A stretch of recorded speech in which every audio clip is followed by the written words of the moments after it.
오늘 사도행전 10장 44절에서 48절의 본문을 가지고 고넬료와 같은 축복의 사람이 되자, 고넬료와 같은 축복의 사람이 되자, 이 제목으로 함께 말씀의 은혜 나누고자 합니다. 우리 말씀 나누기 전에 우리 옆에 분, 뒤에 분들하고 한빛 인사 나누겠습니다. 참 잘 오셨습니다. 은혜 받으십시다. 다 잘 될 것입니다. 아멘.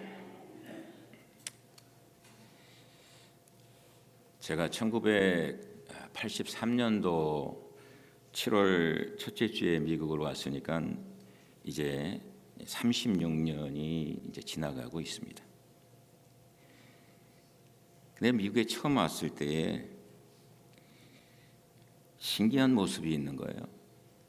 그게 뭔가 하니 물을 사 먹는 거예요.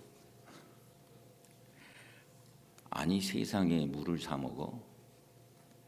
한국에 있을 때 대당광물을 팔아먹은 사람의 이름은 들어봤어도 나 물을 사 먹는 나라, 야, 이거 도대체? 그런데 몇 년 지난 다음에 한국을 나갔더니 한국도 다 물을 사 먹는 거예요. 근데 그 물이요, 이름도 다 특이합니다.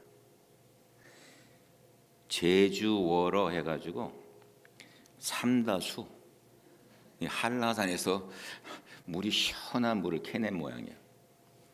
그리고 또 백두산 하늘샘, 아니 백두산에서 물을 가져왔는지는 모르겠지만 백두산 하늘샘, 물이 종류가 참 많아요. 우리 딸내미들이 잘 먹는 에비앙, 이건 불란서 물이잖아요. 또 피지물. 그래서 제가 왜 이렇게 이름들이 다 다른가 하고 생각해 보는 가운데에서, 물론 자기 상표를 만드는 것도 있겠지만은 좋은 물이다 이거지. 자기 물이 좋은 물이라는 것은 어떤 물입니까? 깨끗한 물이라는 거 아니에요. 한라산이다, 백두산이다, 금강산이다, 이거 왜 얘기합니까? 설악산이다. 저 깊은 안반수에서 꺼낸 물이다 이거예요. 저 깊은 안반수에서. 여러분, 세계에 어느 나라에 해녀가 있는지 모르겠습니다만 우리 대한민국에는 해녀가 있잖아요. 해녀. 산소통, 공기통도 없이 저 바다 밑에 들어가서 맨몸으로 바닥을 더듬어서 소라도, 전복도, 문어도 이렇게 캐내는 여자들을 보고 해녀라고 그러잖아요. 근데 해녀에도 여러분 급이 있습니다. 급이. 해녀가 무슨 급이 있습니까, 목사님? 해녀 급이 있어요. 해녀 급이 어떻게 나눠준 줄 압니까? 상군, 중군, 하군. 그러니까 상군이 제일 높은 거예요. 근데 그 급이 나눠지는 것이 어떻게 나눠지는 거냐 그러면요, 딴 거 아니고 물질의 능력, 물을 얼만큼 잘 질러대고 밑으로 들어가느냐 하는 거예요. 왜 그렇습니까? 저 깊은 곳에 좋은 곳이 많거든. 옅은 물에 있는 것보다 저 깊은 곳에 들어가면 좋은 곳이 많아요. 어떤 얘기를 하려고 하는 것입니까? 영적인 세계에서도요, 깊은 데까지 내려가야 함을 깨닫습니다. 영적인 세계에서도 저 깊은 곳. 이사야는요, 이사야 1장에 보면 뭐라 그럽니까? 하나님의 백성들을 향해서 하나님의 말씀의 깊은 데까지 내려가라 그래요. 근데 너희들은 왜 내려가지 않고 마당만 밟고 다니느냐? 그래서 마당만 밟는 자라고 책망하셔요. 오늘 본문을 읽으면서 저는 더 깊은 단계의 신앙으로 가라는 메시지를 듣게 됩니다. 이 말은요, 신앙생활에서 더 본질적인 차원까지 내려가서 하나님께서 예비해 놓으신 복을 누리고 살으라는 사실을 말씀해 주고 있습니다. 사랑하는 한빛성도 여러분, 우리의 신앙이 더 깊은 데로 내려가기를 원합니다. 그래서 하나님의 놀라운 은혜와 복을 길어올리는 우리 모두가 되시기를 주님의 이름으로 축원드립니다. 어떻게 그것이 가능합니까? 어떻게 그것이 가능합니까? 오늘 본문의 주인공은 우리가 잘 알고 있는 고넬료예요, 여러분. 고넬료. 사도행전 10장은요 고넬료전이라고 합니다. 고넬료전. 그만큼 사도행전 10장의 전체를 누구를 다루고 있어요? 고넬료를 다루고 있어요. 근데 여러분, 고넬료 어떤 사람입니까? 고넬료는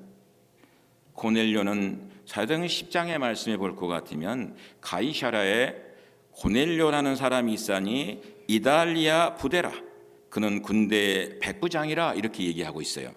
그를 소개할 때 가이사랴에 고넬료라는 사람이 있으니, 그러니까 이달리아 부대, 그러니까 부대 이름이 이달리아라는 거예요.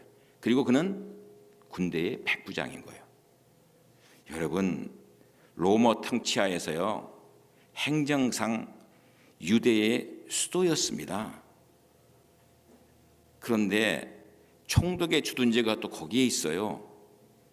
이 유대 수도를 지키는 로마에서 파송된 특수부대가 바로 고넬료예요. 근데 고넬료가 이 부대의 백부장인 것이요. 고넬료는 여러분 이방인입니다. 환경적으로요 하나님을 믿기 쉽겠습니까? 믿기 어렵겠습니까? 환경적으로 하나님을 믿기 어려워요. 근데 그 경유하기도 어려운 그 고넬료가 하나님을 믿고 하나님을 경외해요. 여러분, 우리는 쉽게 생각하십니까? 쉽게 생각하지 마십시오.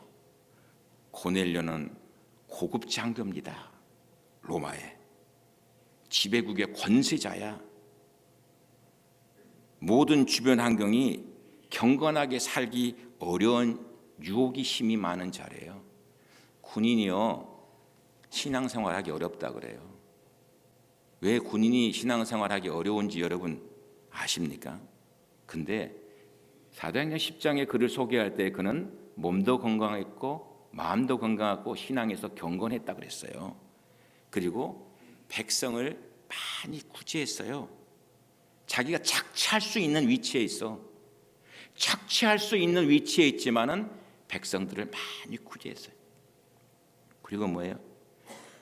온 지방과 더불어, 여러분 사도행전 10장의 말씀도 읽어보시기 바랍니다. 온 지방과 더불어 하나님을 경외했어요. 온 가족이라 하지 않고 온 집안이라. 그럼 뭐예요? 자기 수하에 있는 모든 부하들도 다 뭐예요? 하나님을 믿게 했다는 거예요. 여러분, 강제로 하나님을 믿게 했습니까? 아니에요. 오늘 고넬료의 모습 속에서 강제로 하나님을 믿게 하진 않았어요. 고넬료는 어떤 신앙을 가지고 있었습니까? 이 아침 본문을 중심으로 하나님께서 오늘 우리에게 주시는 은혜의 음성 나누고자 하는 것입니다. 첫 번째로는요, 말씀을 듣고 말씀을 수용하고 말씀을 행한 데까지 나아가는 신앙입니다. 여러분, 이 말 꼭 기억하십시오. 말씀을 듣고 말씀을 받아들이고 그리고 말씀을 행하는데, 말씀을 순종하고 순복하는 데까지 나아가는 자였어요. 듣다라는 이 단어는요 헬라어로 아쿠오라는 단어입니다. 아쿠오. 저는 그래서 말씀을 묵상하면서 하나님, 내게 아쿠오의 신앙이 있습니다. 이 아쿠오의 신앙을 주시옵소서. 우리가요 이 아쿠오의 신앙이 중요해요. 예? 아쿠오, 주의하여 경청하다는 뜻이에요. 이것은 단지 소리에 대한 지각을 말하는 것이 아닙니다. 정신적으로 이해하고 받아들이고 더 나아가서 순종하고 순복하는까지 나아가는 것이에요. 고넬료와 그 동료들은요 베드로를 통해서 들려주시는 주님의 말씀을 경청했어요. 여러분, 그리고 그 말씀을 경청 안으로 끝나는 것이 아니라 그 말씀을 내가 받아들여서 수용했어요.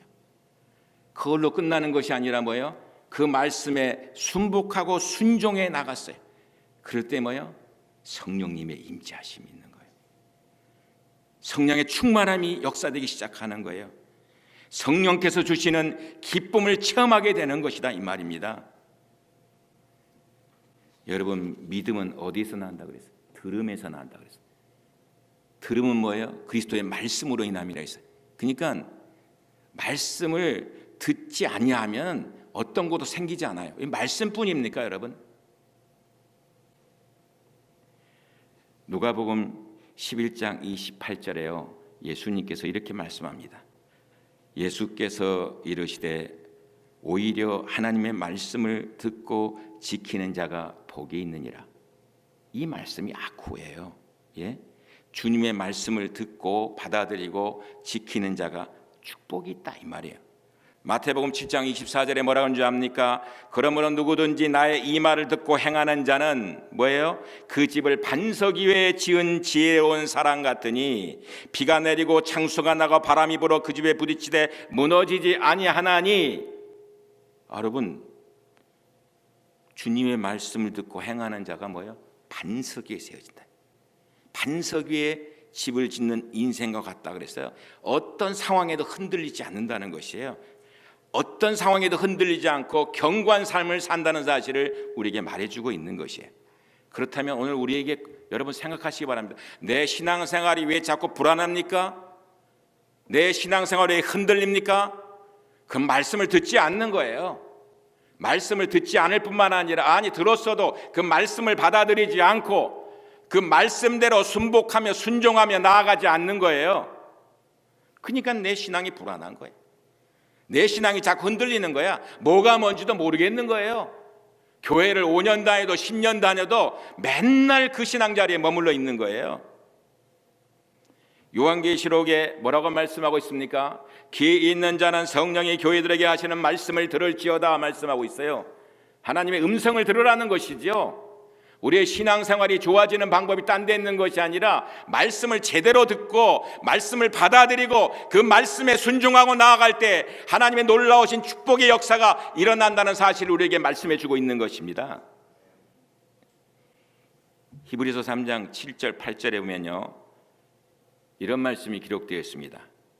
그러므로 성령이 이르신 바와 같이 오늘 너희가 그의 음성을 듣거든 광야에서 시험하던 날에 거역하던 것 같이 너희 마음을 완고하게 하지 말라. 주님의 말씀 앞에 마음을 완고하게 될 때에 어떻게 됐어요?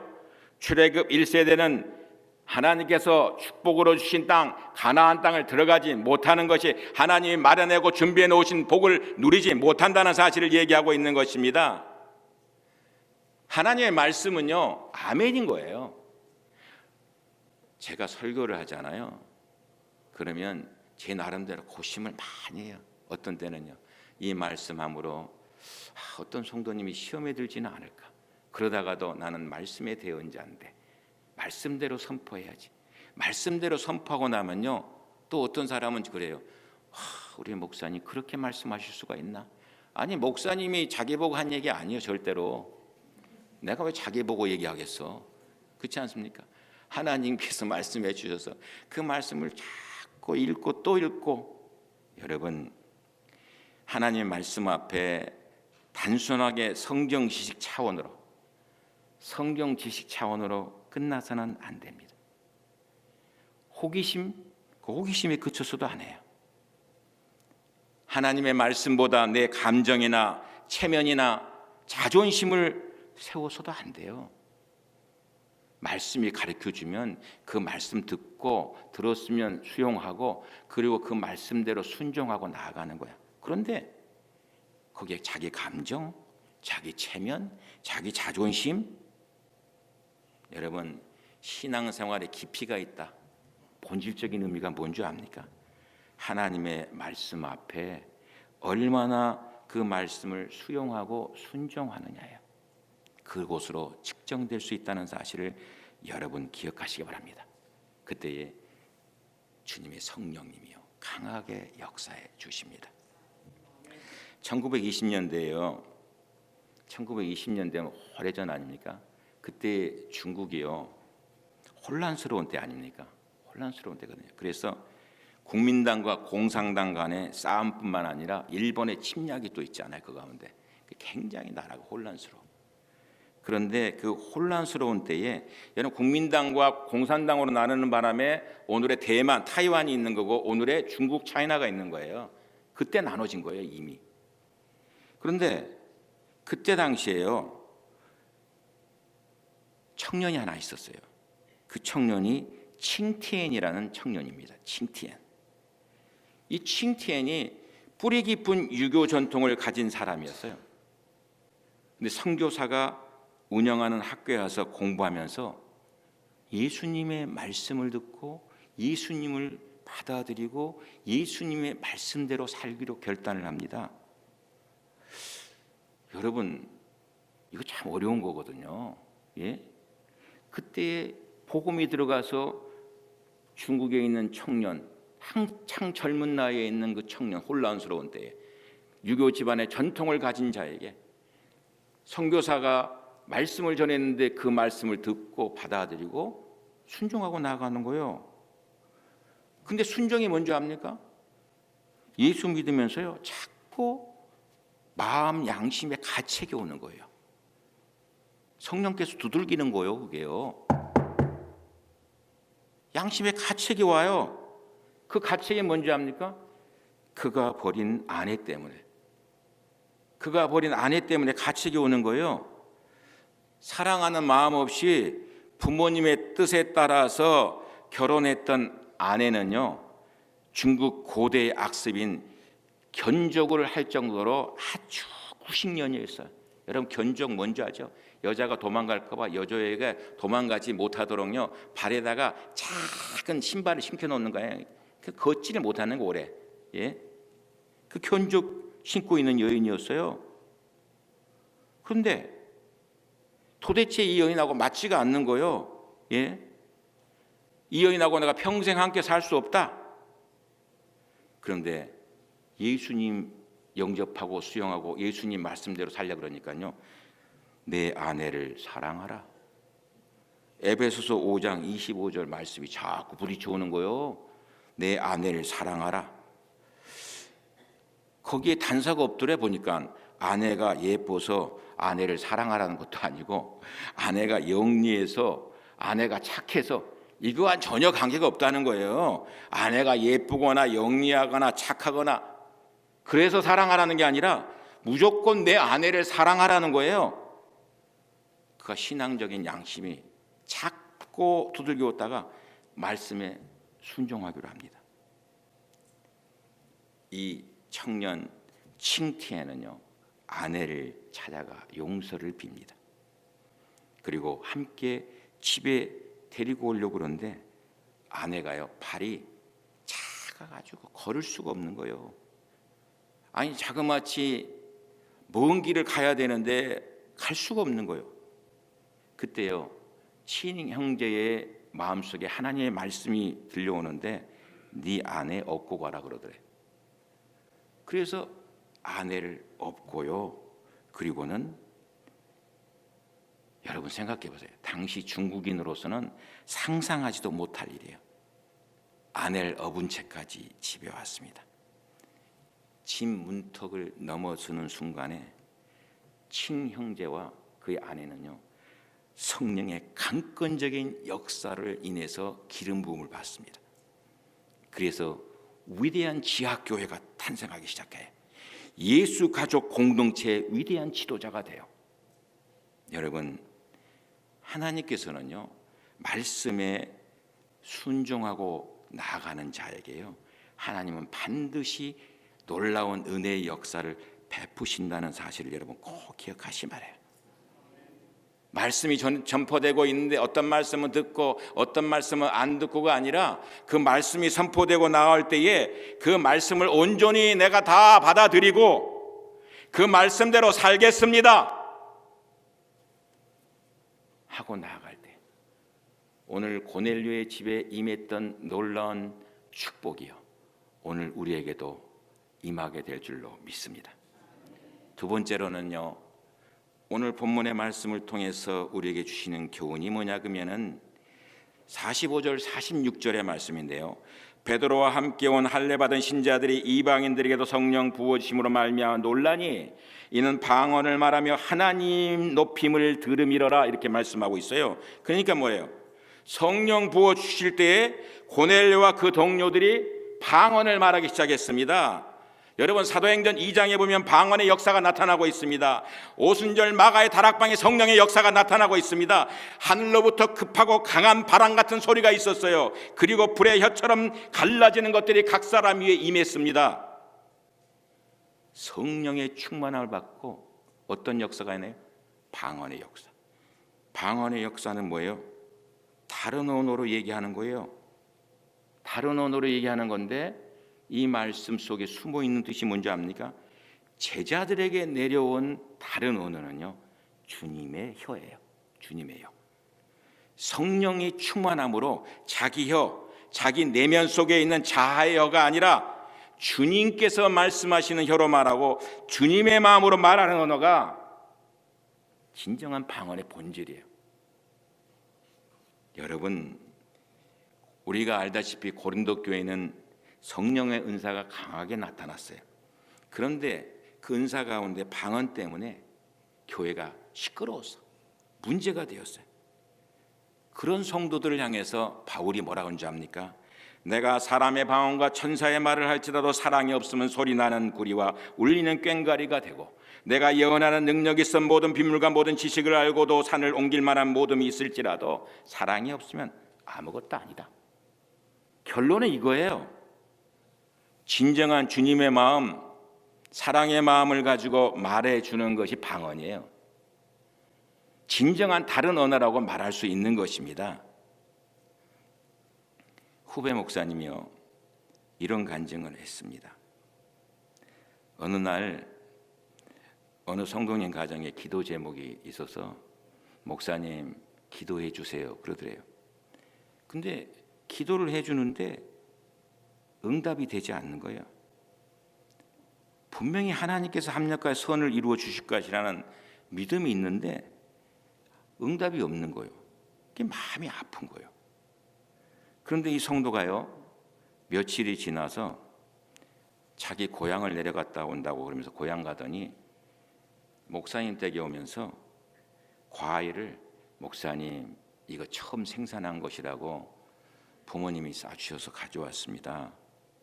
제가 보기에도 너무 좋아서 목사님 드시라고 가져왔습니다. 그 과일 속에요, 하나님의 음성을 들었대. 그 음성이 뭔지 압니까? 목사님 잘 견디겠습니다. 너무 걱정하지 마세요. 이 음성이 들리더래. 여러분, 제가 무슨 얘기하려고 하는 것입니까? 그리고요, 교회 와서도 아무 내색을 안 하고 힘들고 어려운 가운데서도 얼마나 봉사를 하는지. 근데 그게 위로의 말로 들리는 거예요. 격려의 말로 들리는 거예요. 여러분, 이것이 하늘의 언어인 것입니다. 여러분, 주님의 마음을 가지고 하늘의 방언, 믿음의 말, 격려의 말, 사랑의 말, 소망의 말, 여러분 긍정의 말, 이 말 해야 돼요. 이것이 하늘 방언인 것이에요. 하나님께 주신 우리에게 새로운 언어인 것이에요. 하나님의 사람 되었느냐? 하나님의 사람 되었으면 하나님의 사람으로서 너 입에 나올 수 있는 말이 무엇이냐 하는 것이에요. 하늘 방언을 말하고 있는 것이에요. 그런 곳에 하나님의 축복의 역사가 있다는 사실을 우리에게 가르쳐주고 있는 것입니다. 고넬료와 그 동료들이 성령 은혜로 말미암아 방언을 말하며 어떻게 했습니까? 궁극적으로 하나님을 높였습니다. 하나님을 높였습니다. 주님만을 크게 외쳤습니다. 성령의 은혜가 임한 사람은요, 자기를 높이지 않습니다. 성령의 은혜가 임한 사람은 자기 자랑하지 않습니다. 성령의 은혜가 임한 사람은 자기 주장하지 않습니다. 오직 뭐예요? 모든 것을 통해서 주님을 높입니다. 주님 영광 받아 주시옵소서. 사랑하신 여러분, 주님의 마음으로 말하고요, 나의 목소리는 줄이십시오. 그리고 항상 주님이 나의 모든 왕이 되십니다. 이 말씀을 외치고 나아갈 때 하나님의 놀라우신 성령의 축복의 역사가 우리 가운데 새롭게 임하게 되는 줄로 믿습니다. 마지막 세 번째로요, 생각할 말씀이 뭐냐 그러면 47절 48절이에요. 이에 베드로가 가로되 이 사람들이 우리와 같이 성령을 받았으니 누가 능히 물로 세례 줌을 금하리요 하고 명하여 예수 그리스도의 이름으로 세례를 주라 하니라. 저희가 베드로에게 수일 더 유하기를 청하니라. 베드로가요 가로되 그리고 말씀하고 있어요. 베드로가 전한 말씀이 무슨 말씀이겠어요? 주님께서 십자가에 우리를 위해 돌아가셨습니다. 우리에게 영원한 생명을 주시기 위해서 그분이 십자가 대신 지고 돌아가셨습니다. 죽으신 것으로 끝이 아니라 그분은 사흘 만에 부활하셨습니다. 그리고 우리에게 다시 재림하신다고 우리에게 말씀해 주셨습니다. 여러분, 본문에 그 말씀은 없지만은요, 고넬료와 동료들은 이 복음 말씀을 듣고 주님을 믿고 영접했어요. 여러분, 그런 다음에 뭐예요? 세례를 주라 그래. 세례를. 아니 뭐 세례 받고 안 받고가 뭐 중요합니까? 예? 믿었으면 되었지. 근데 세례 주라 그래요. 세례가 의미하는 것이 뭐예요? 세례가 의미하는 것이요? 여러분, 우리 다 세례 받으셨습니까? 바울은요 고린도전서 10장 1, 2절에 뭐라고 말씀하고 있는지 압니까? 이스라엘 백성들이 홍해 바다를 지난 것은 세례받은 것으로 설명하는 것을 보게 됩니다. 홍해를 건넜다는 것은 애국과의 완전한 단절을 뜻하는 것이에요. 애국의 삶을 청산하는 것이에요. 그러니까 뭐예요? 전과 후가 바뀌었다 이거예요. 전과 후가 달라졌다는 것이에요. 그 표시로 세례를 받는 것이다 이 말이에요.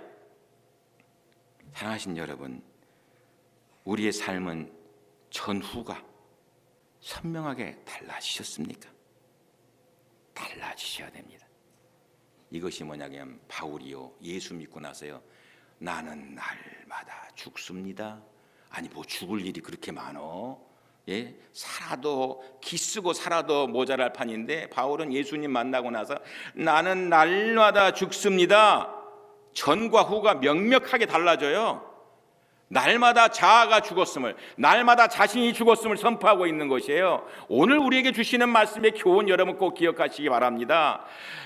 축복의 사람, 하나님의 축복의 사람이 되기 위해서는요 말씀을 듣고 말씀을 받아들이고 그 말씀에 순종하고 나아가는데 그 순종하는 가운데에서 우리에게 요청하는 것이 뭐냐? 주님 나는 죽었습니다 하는 것이에요.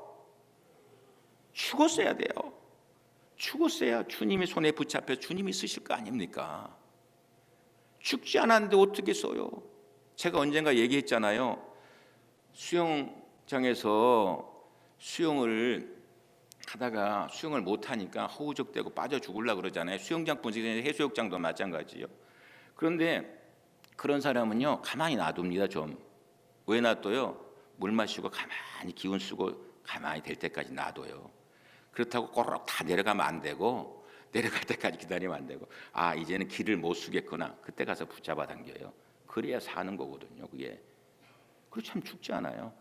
우리가 예수님의 사람으로 삶을 살아가면서요 내가 죽지 않냐면 주님이 나타나질 않아요. 한 가지 예화 들면서 오늘 말씀을 맺으려고 합니다. 여러분 우리가 잘 알고 있는 예화인데 여러분 기믹두를 아시지요? 기믹두는 청년대의 깡패 아니었습니까? 깡패. 기믹두가 나타난다 그러면 시장바닥 사람들이 다 아이고 기믹두 온다네 큰일 났네 다들 숨죽이고 있었어요. 근데 김익두 목사님이 선교사를 통해서 복음 쪽지 받아들고 나서요 신약 성경을 백독을 했어. 백독을. 신약 성경을 백독하는 동안에 강력한 성령의 임재를 체험하게 됩니다. 그리고 나서 예수 믿고 이제 이 김익두는 죽었다 이러고는 모든 사람이 부고장을 날렸어요. 깡패 김익두가 죽었다는 소식을 듣고 여기서도 기뻐하고 저기서도 기뻐하고 다 기뻐하더래. 어느 한 군데서 기뻐하지 않는 데가 없더래. 김익두가 죽었대. 그랬더니 어이구 잘 죽었네 잘 죽었네. 예? 너무너무 좋아하더라는 거요. 그런데 어느 날 죽었다는 김익두가요, 시장에 나타났어. 사람들이 깜짝 놀랐어요. 근데 목사가 된 거요.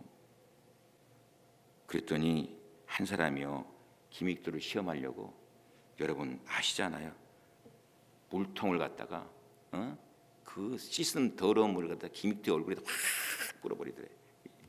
그러니까 김익두 목사님이 툭툭 물을 탁 털더니 예수는 내가 믿고 복은 내가 받는구나 그러더라는 거예요.